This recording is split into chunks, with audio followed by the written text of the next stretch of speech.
They gave me a room the size of a supply closet and a title that meant nothing: Cultural Liaison, first grade. That was the designation on the transfer papers, typed in both Galactic Standard and the cramped angular script the Vethera Compact, used for official documents. I'd had to ask the port adjutant what the compact script actually said, because my translation implant only covered conversational registers, not bureaucratic ones.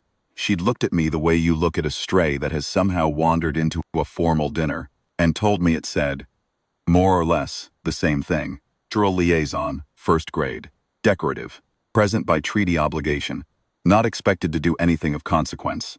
I'd been in the infantry for 31 years. I knew what decorative meant. I said thank you, took my papers and found my closet. The academy was Vethera Prime. The full name was longer, something with 17 syllables and a tonal inflection I couldn't reproduce. The cadets called it Vethera, and so did I. It sat in the high gravity belt of the third moon of a system whose star I couldn't pronounce, and it trained the compact's military officer class from 14 species, none of them human. I was the first human to set foot in it. This was not because the compact had only recently encountered humanity. We'd been trading and treaty signing with them for 11 years, but because Vethera was a military institution, and the compact's military establishment had a firm opinion about what humanity was and was not capable. That opinion's summarized.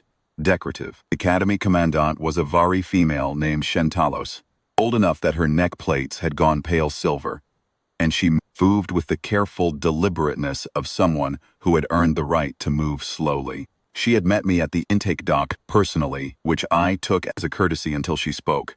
She told me, in perfectly serviceable standard, that my presence had been arranged at the request of the Joint Treaty Council, that she understood the political necessity, and that she expected me to observe Academy functions without interfering, to remain outside all live training environments, and to submit weekly reports to the Council through the standard diplomatic channel.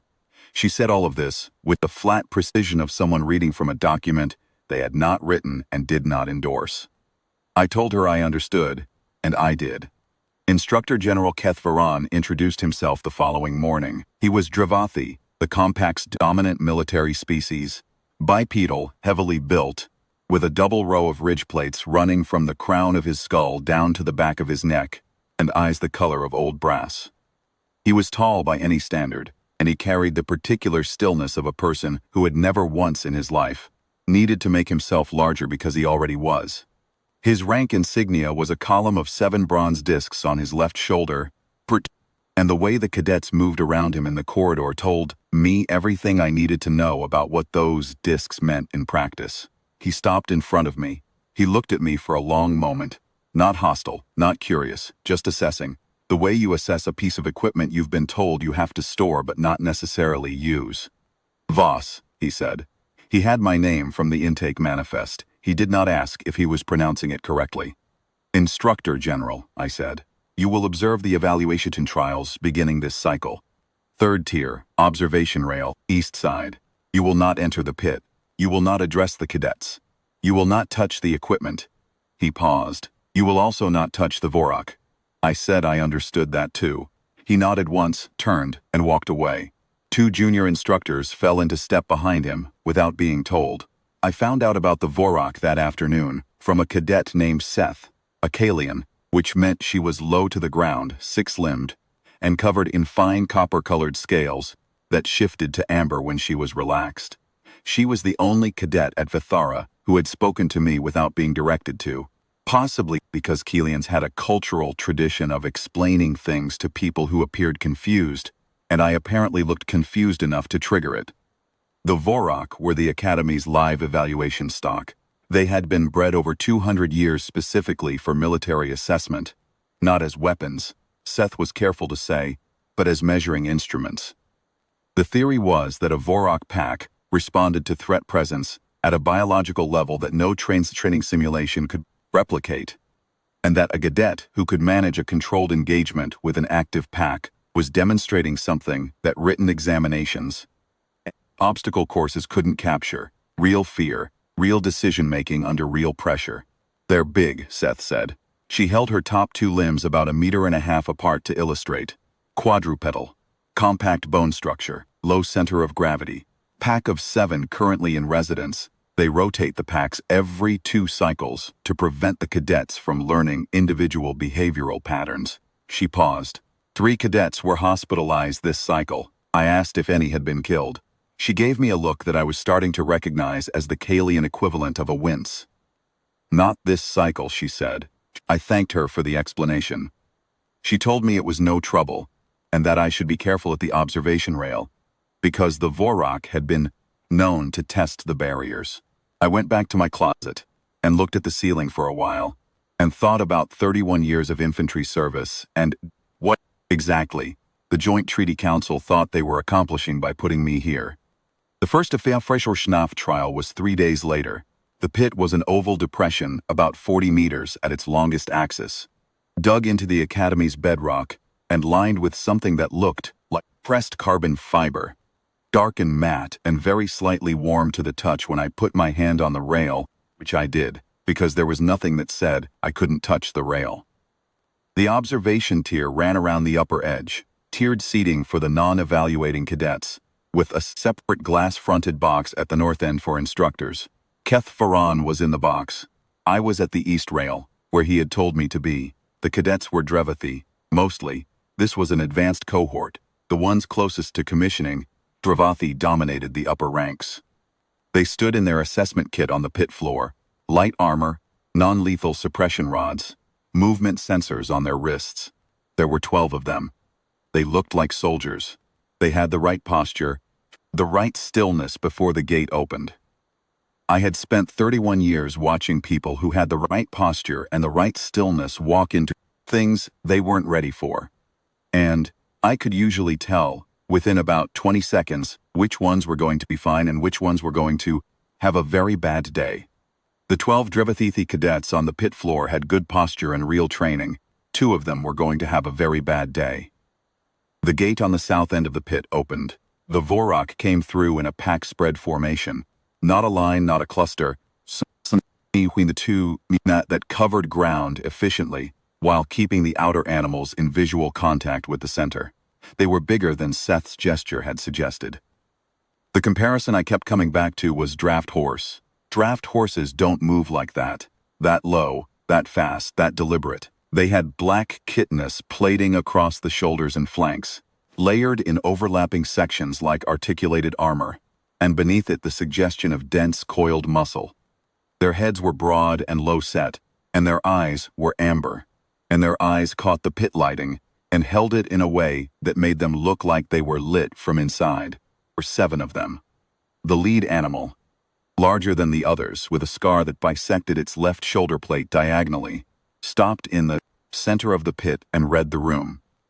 I had been in enough situations to know what reading a room looks like, even when the reader has 4 legs and amber eyes. The Vorak leader was not reacting. It was assessing. There was a difference, and the difference was that reaction is fast. An assessment takes time, and this animal was taking its time. It looked at the 12 cadets. It looked at them for long enough that 2 of the cadets shifted their weight. They shouldn't have done, because movement is information, and you don't give information to something you don't understand yet. Then it looked up at the observation rail. It looked at me. I looked back. I had nothing else to do. For a moment, nothing happened.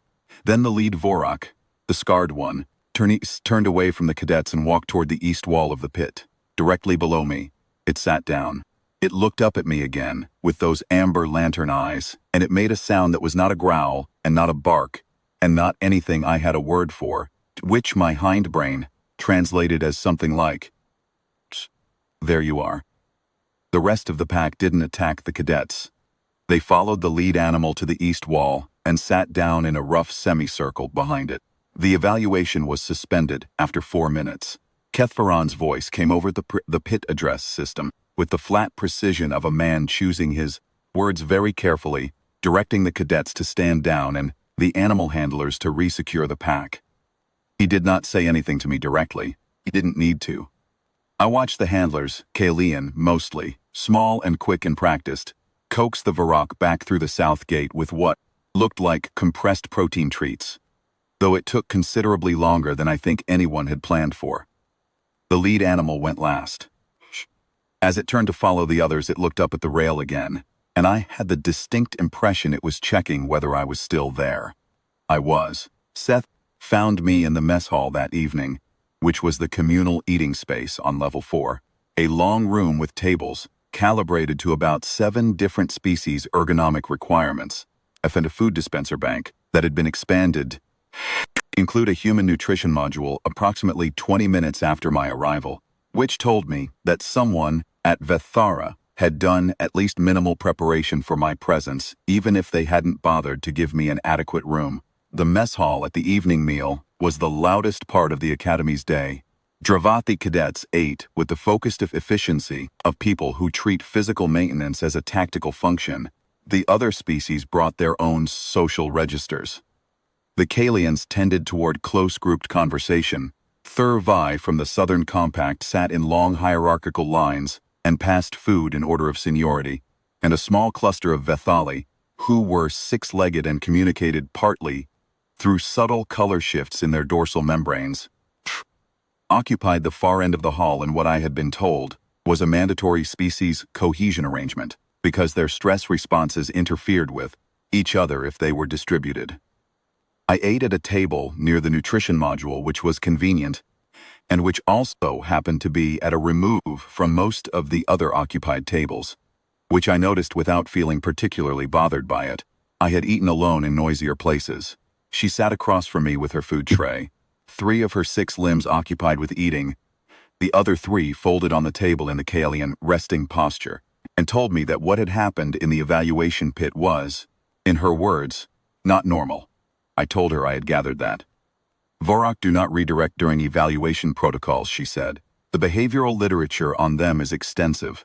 They have strong prodrive responses to the physiological markers of threat and anxiety, elevated stress hormones, elevated heart rate, adrenal cascade.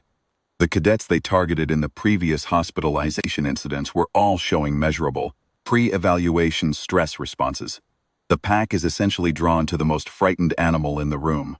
She paused, copper scales shifting slightly toward amber. You were not frightened? I told her I hadn't been. No, that's what I thought, she said, and ate some of her food. The lead animal, the handlers call it breach. It sat below you for 11 minutes. That's a denning behavior. Rock do it with pack members they've identified as secure. I thought about that. It thinks I'm in its pack. It's a working hypothesis, Seth said carefully. I went back to my closet and thought about that too. Trial ran again the next day with a different cohort, and the Varak ignored that cohort completely and sat below my section of the rail for the entire session. By the end of the week, 3 things had happened. The evaluation schedule was significantly disrupted.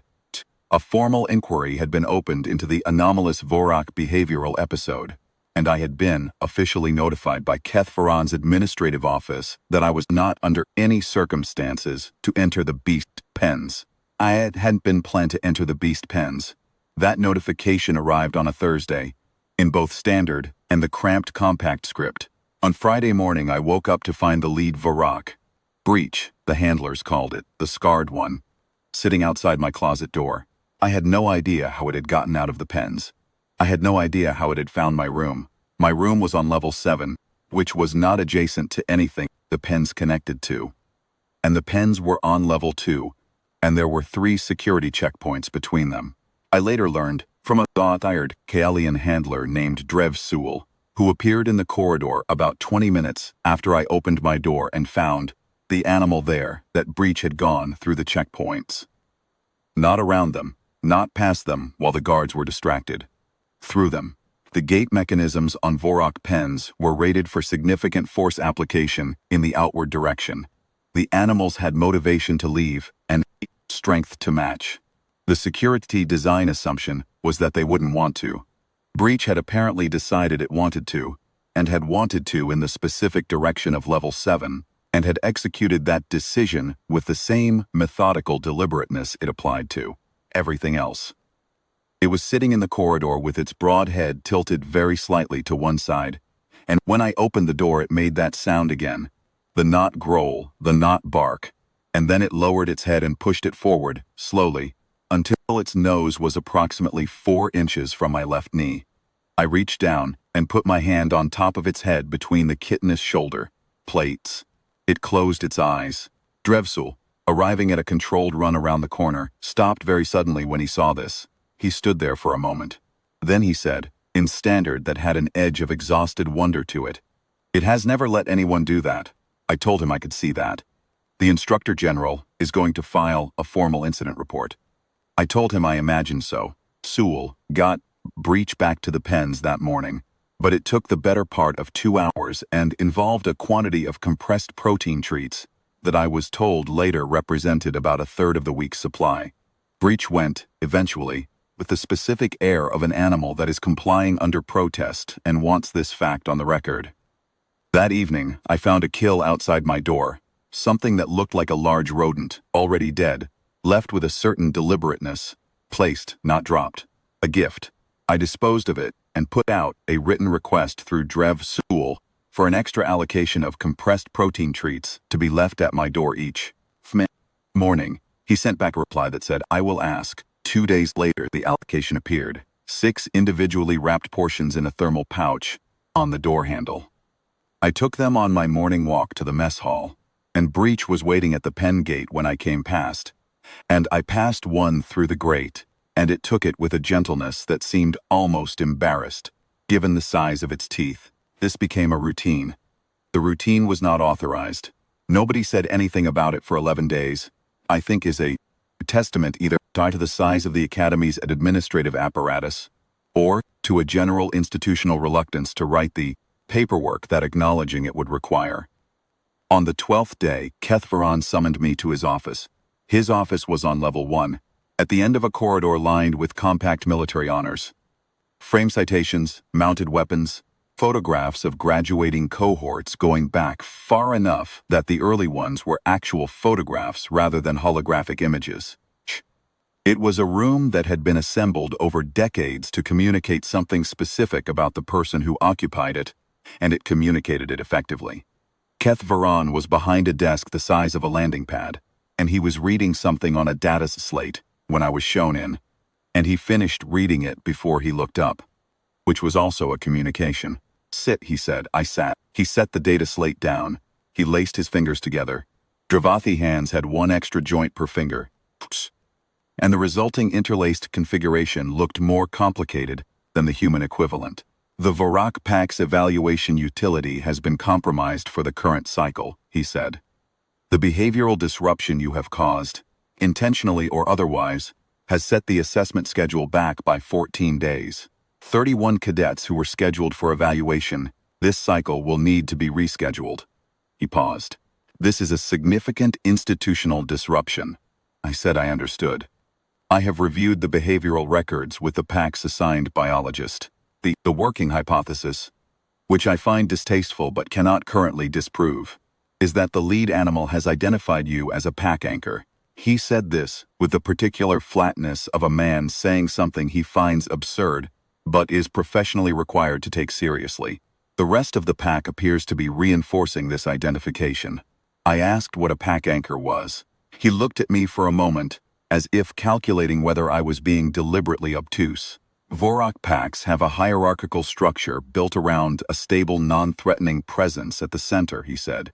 In the wild, this is typically a gravid female or a post-reproductive elder, an animal the pack protects rather than follows. Pack's aggression calibrates around this anchor. Remove the anchor, and the pack's threat responses become erratic. Stabilize the anchor, and the pack becomes coherent.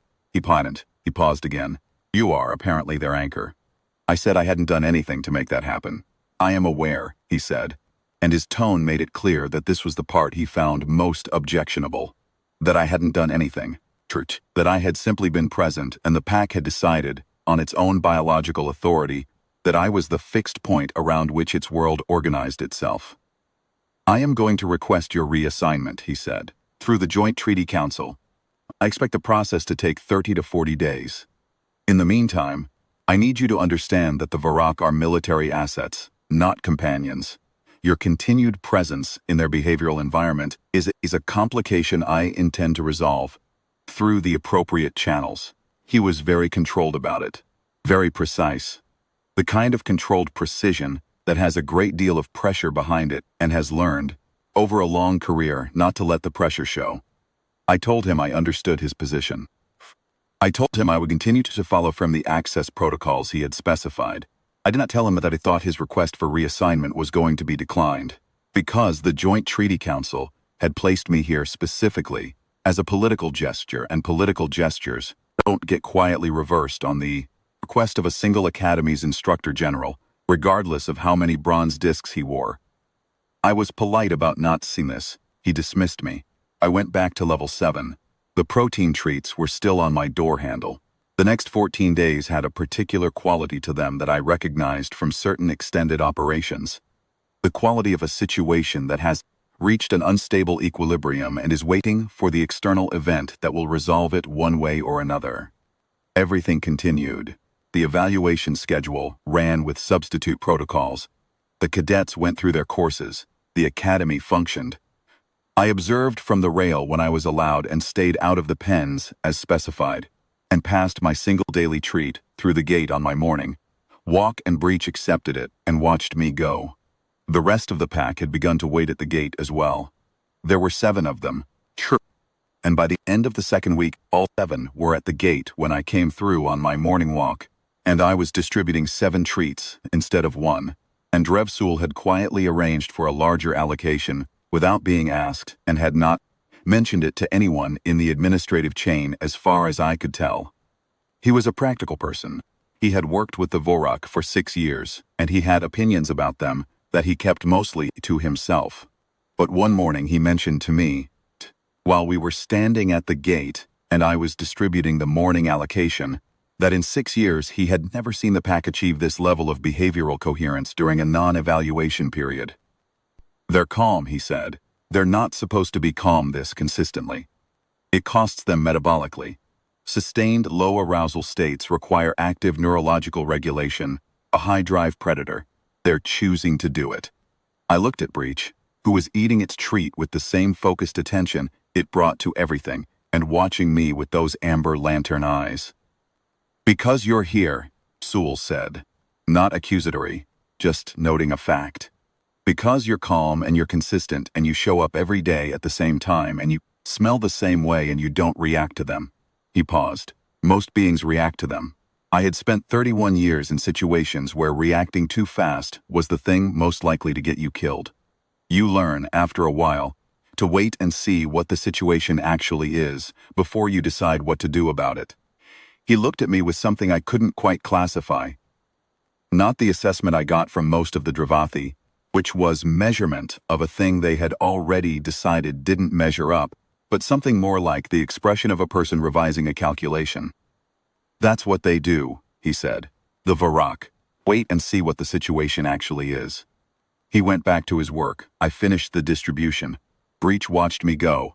The Joint Treaty Council's response to Kethvaran's reassignment request arrived on a Wednesday.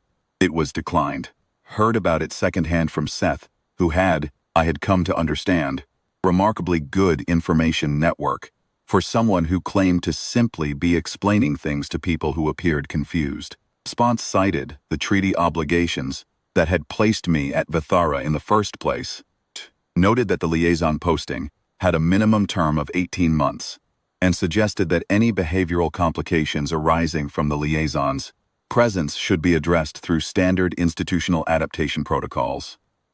Seth told me Kethvaran had read the response 3 times. She knew this because his administrative aide was Kalian.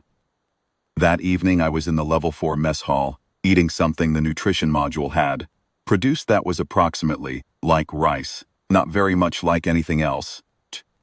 And I was thinking about ATM months and pack dynamics, and what it meant to be someone's anchor when Farhan walked in. He wasn't there to eat. He stopped at my table and looked down at me with those brass-colored eyes, and the 7 bronze discs on his shoulder, and the particular stillness of a person who has run out of the type of patience that was doing him any good. The council has declined my request, he said. I told him I had heard. I want to be direct with you, he said, which in my experience means the person is about to be indirect in a way that has teeth. You have, whether through design or accident, created a dependency within the Academy's primary evaluation assets that I cannot readily reverse. The pack's cohesion is currently structured around your presence. If you were removed, the pack's behavioral stability would degrade, possibly significantly, and the evaluation program would face disruption of a kind that would take months to correct. He paused. This means you have leverage. I am aware that you are aware of this. I told him I hadn't been thinking about it that way. He looked at me with the expression of a person who has decided to believe this. Even though he's not certain, the pack has been pulling toward you through the gate barriers during the off-evaluation periods, he said. The gate hardware is rated for it. It's wearing. If they breach the pens again the way the lead animal did before, the incident report will require the commandant's signature and will go on my record. He was quiet for a moment. I want this situation managed. I asked what he considered managed.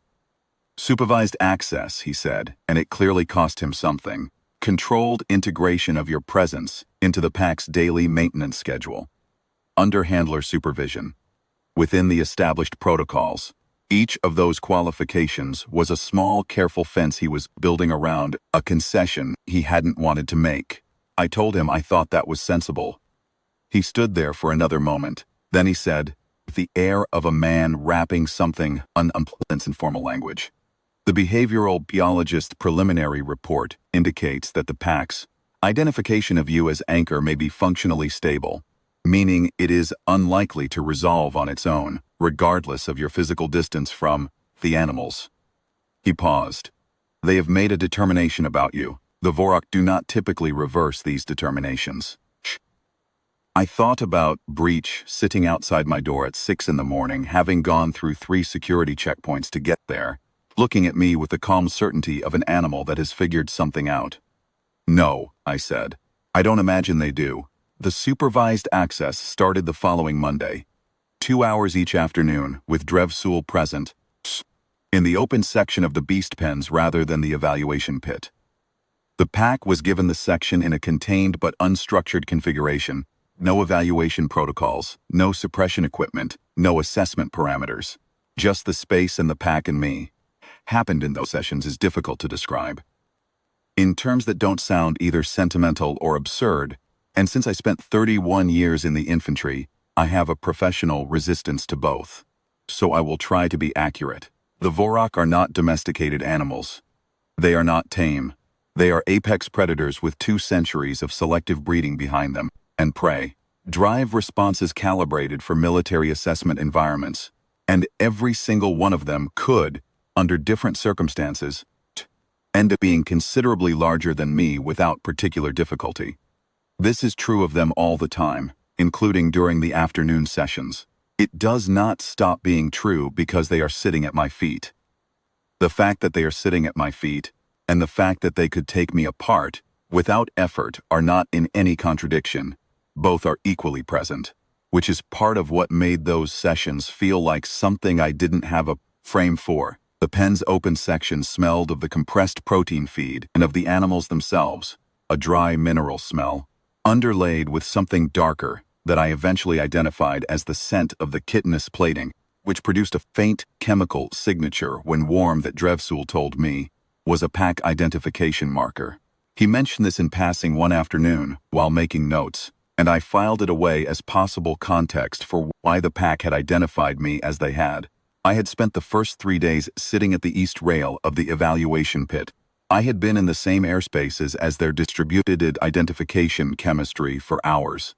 Whether that was a contributing factor or irrelevant, I couldn't say, but it was the kind of detail that made the whole thing feel less like something inexplicable and more like something that had followed from conditions I hadn't known I was meeting. Breach sat closest, always. The scar on its shoulder plate had more texture to it up close. Old damage, healed over.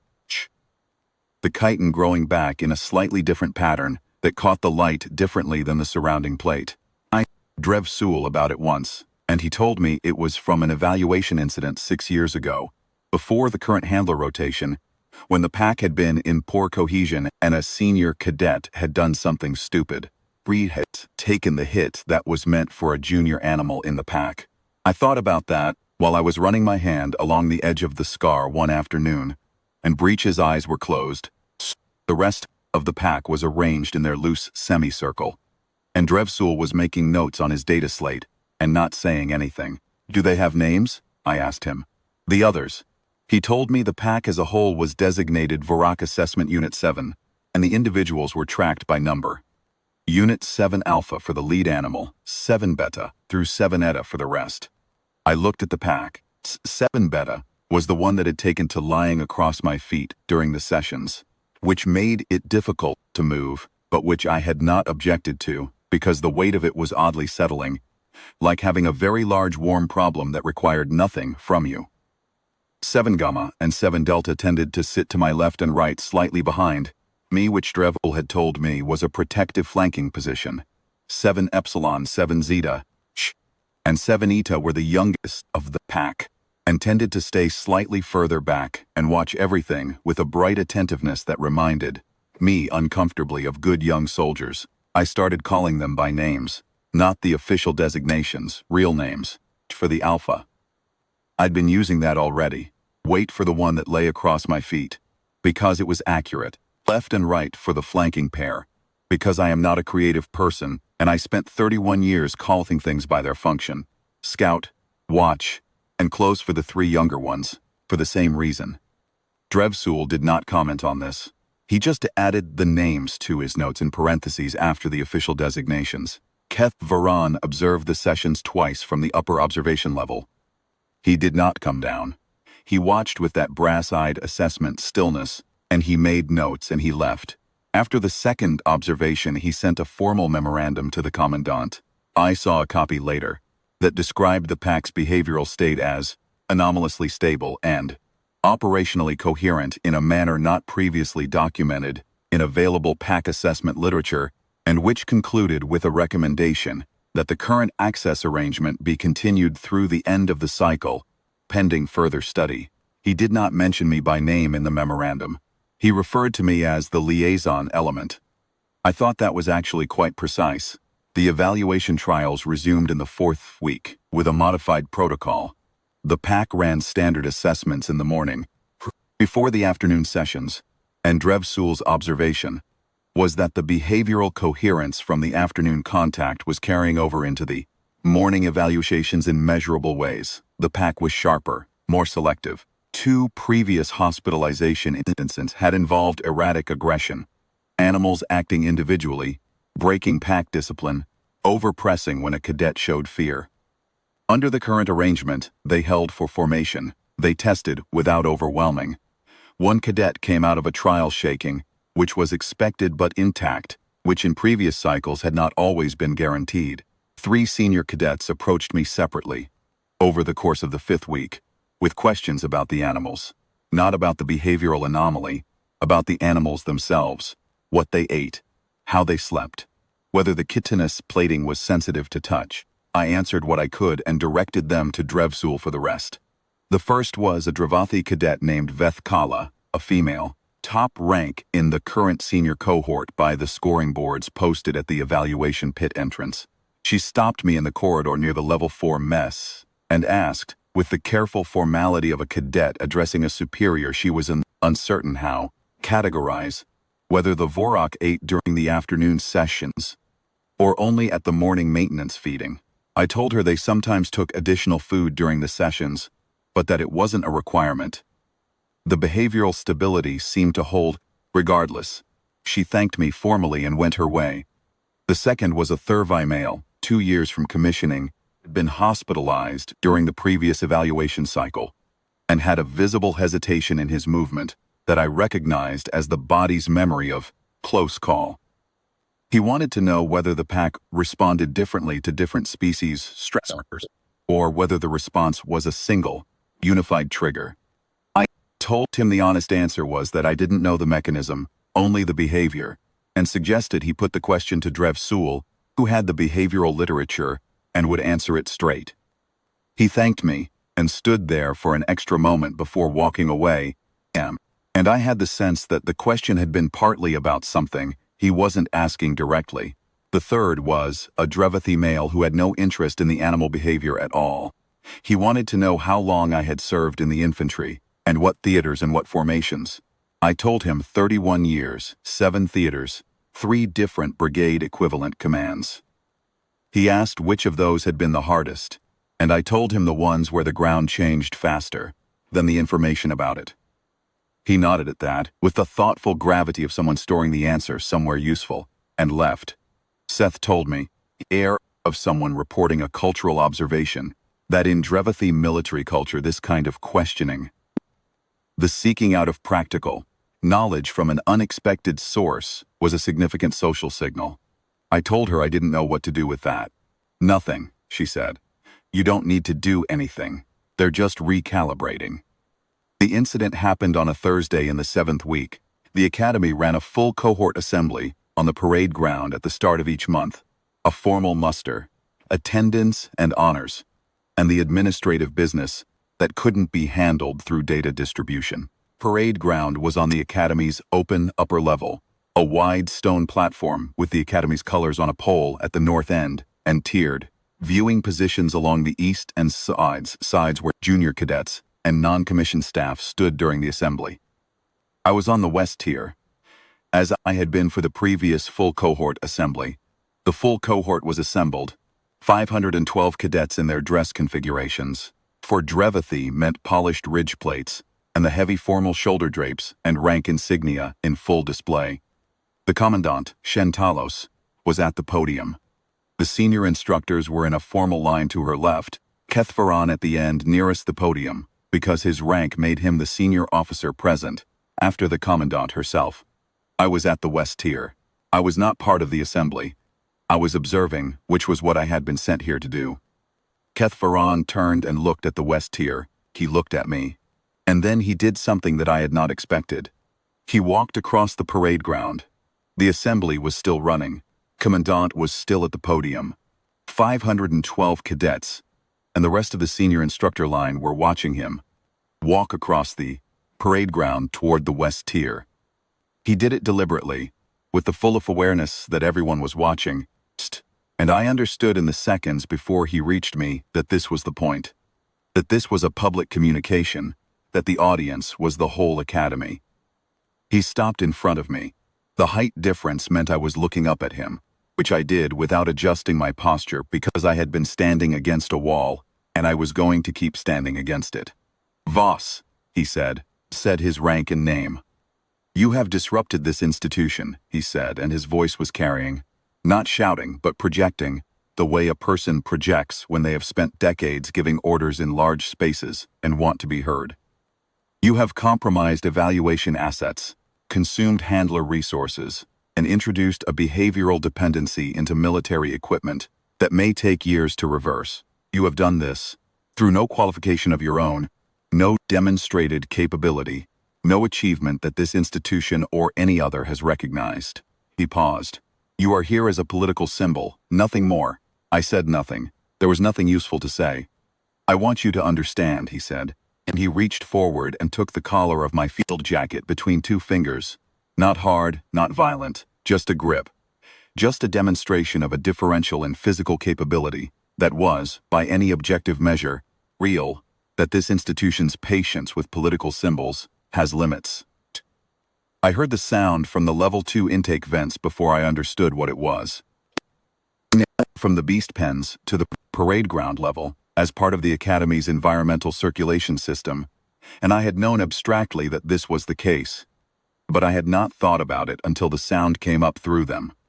That not growl, not bark sound, multiplied by 7. The pen gate access to the parade ground level was a maintenance door on the north side that I had never seen, opened. It opened now. I found out later from Drevsul that Breach had been working the gate latch for approximately 4 minutes before it gave, which meant it had started shortly after Kethvaran began walking across the parade ground toward me. I don't know what specific sensory input triggered the decision. The sound of his footsteps, some change in the circulation system's air chemistry, some Vorak-specific perception that I couldn't name and wouldn't claim to understand. But it had started before he touched me, and what came through the maintenance door was not a reactive animal responding to a stimulus. It was a pack that had made a plan. Breach came first, moving at a controlled pace, not a charge, not a sprint, the same deliberate assessment movement I had seen in the evaluation pit on the first day. The rest of the pack spread behind it in the evaluation formation, covering ground in that low, efficient way that made them look slower than they were until you registered how fast the distance was closing. 512 cadets did not move. The commandant stopped speaking. Keth Farron's hand dropped from my collar. Breach walked to me. It sat down on my left side. Waite sat on my right. Left and right took their flanking positions. Scout, watch, and close arrayed behind them. 7 Vorak, in formation, around 1 retired human infantry sergeant. The parade ground was very quiet. Keth Farron had stepped back, not far, 2 steps. It was involuntary, and he knew it, and the whole academy saw it. His security detail, which stood at the east side of the parade ground, had not moved, because there was nothing in their training for this specific configuration, and they were doing what undertrained people do in untrained situations, which is wait for someone else to decide. I looked at Breach. Breach looked at Keth Farron with the amber lantern eyes. Keth Farron looked back at Breach, and for a long moment, nobody did anything at all. Then Keth Farron reached up to his left shoulder and detached the topmost bronze disc from his rank insignia column. He looked at it. He set it down on the parade ground stone in front of him with a deliberateness that I read as the act of a man who is trying to retain his dignity while a situation removes it. He stepped back further. He stepped back until he was with the rest of the senior instructor line, and the security detail stepped with him, because now they had a direction. I crouched down. Breach's head was close enough to touch, and I put my hand on the top of it between the shoulder plates, in the space between the chitinous armor, where the skin was warm and the short, bristled fur was soft in a way you wouldn't have guessed from the rest of the animal. Easy, I said. You made your point. Breach closed its eyes. The rest of the pack settled. It happened in a sequence, with the outer animals following the lead of the inner ones, and within about 20 seconds, all 7 were either sitting or lying, with the specific, unhurried quality of animals that have completed a task. Content. I stood up. Commandant Shentalos had come down from the podium. She walked across the parade ground with the careful deliberateness of someone who has earned the right to move slowly. She stopped a few meters away and looked at me and then at the pack for a long moment. Liesen Voss, she said. I said her rank and name. She looked at the bronze disc on the ground between us. She looked at Keth Farron, who was standing very still at the instructor line with 6 bronze discs on his shoulder, where 7 had been before. Then she looked back at me with pale silver neck plates and eyes that had been watching military institutions for long enough to know what one looked like when it was changing. I will be submitting a revised assessment of your posting, she said, to the Joint Treaty Council. A pause. And an internal recommendation regarding the Vorak integration program's current oversight structure. I told her I appreciated that. She nodded once, turned, and walked back to the podium. The assembly reformed around her with the adaptability of trained people who have processed a significant event and are returning to function, which is what trained people do and why training matters. I stood on the parade ground with the Vorak pack arranged around me and waited for Drevsul, peered from the north maintenance door about 3 minutes later, looking like a man who had run a significant distance and arrived in time for the aftermath. I'll need help getting them back to the pens, I told him. He looked at the pack. He looked at me. I don't think, he said carefully, that they're going to want to go. He was right, but they went, eventually, with the compressed protein treats and with the understanding, communicated through no mechanism I could define but apparently effective, that I would be back at the gate in the morning.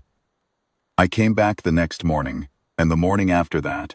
The routine had a quality I recognized from long postings. The settling that happens when a situation has found its shape and you've found yours. Within it. 6:15, down the level 2 corridor, past the administrative annex and the equipment storage and the handler prep room where Drevsul usually had something hot in a container and offered me some without making a production of it. Then the gate and the pack waiting and the distribution. Breach last, always. And the treat taken with the same careful gentleness every time. and the amber eyes watching me go, tss. Some mornings the pack had been making the low communication sound before I rounded the corner, not because they could see me, but because they could hear the particular pattern of my footsteps, or smell me, or register some other marker I couldn't identify. I found after a few weeks that I had begun timing my mornings to the gate with the same precision I had once timed movements in the field. Not because I had to, because the pack expected it, and I had no reason to disappoint them. Kethvaron submitted a transfer request, his own, this time, to the Commandant's office on the Friday of the following week. He was reassigned to an administrative posting at the Compact's Central Military Registry. It was, by most measures, a career-ending lateral move, and no one at Vethara said anything about it directly. But the way cadets moved in the corridors for the week after the announcement told me something about what the assembly on the parade ground had communicated to the people who had been watching. The Commandant submitted a formal proposal to the Joint Treaty Council for a revised liaison structure. Not one cultural liaison, but an integrated program with humans embedded in the evaluation and handler structure on a permanent basis. The working title for the proposal, I was told by Seth, got it from the Commandant's Kalian aide, was the Quiet Anchor Protocol. I told Seth I appreciated the name. You made it up, she said. I made it up for the pack, I said. She made it policy. Seth ate some of her food. There are 23 species at this academy, she said. Most of them have spent the last 7 weeks revising their assessment of humanity based on what they saw in that pit and on the parade ground. She paused. Not because you fought anyone. Not because you were impressive. Because you were calm when there was nothing calm in the room, and the most dangerous things in the building organized themselves around that. I thought about Breach outside my door at 6 in the morning, having gone through 3 checkpoints to get there, sitting in the corridor with the patient certainty of an animal that had figured something out, and was waiting to see if I had figured it out too. I thought about 31 years of infantry service, and what it teaches you, which is mostly this. The situations that end badly are almost always the ones where someone reacted before they understood what the situation actually was. And the situations that end differently are almost always the ones where somebody waited. I told Seth that I thought the assessment was too generous. Isn't, she said. That evening I went to the gate at the pens for the afternoon session, and all 7 animals were waiting, and I distributed the treats, and Breach took mine last, and with the same focused gentleness, and then I went through the gate and sat down on the floor of the open pen section and wait. Immediately put approximately 200 kilograms of itself across my legs, and Breach settled at my shoulder, and left and right took their positions, and Scout and Watch and Close arranged themselves in the outer ring the way they always did. 7 animals. 1 retired infantry sergeant, who had been sent here to be decorative, put my hand on Breach's neck in the warm space between the armor plates, and listened to the sound it made. The not growl, not bark sound that my hindbrain had been translating, since the first day in the pit, as something like, there you are. I was. That had been I was coming to understand enough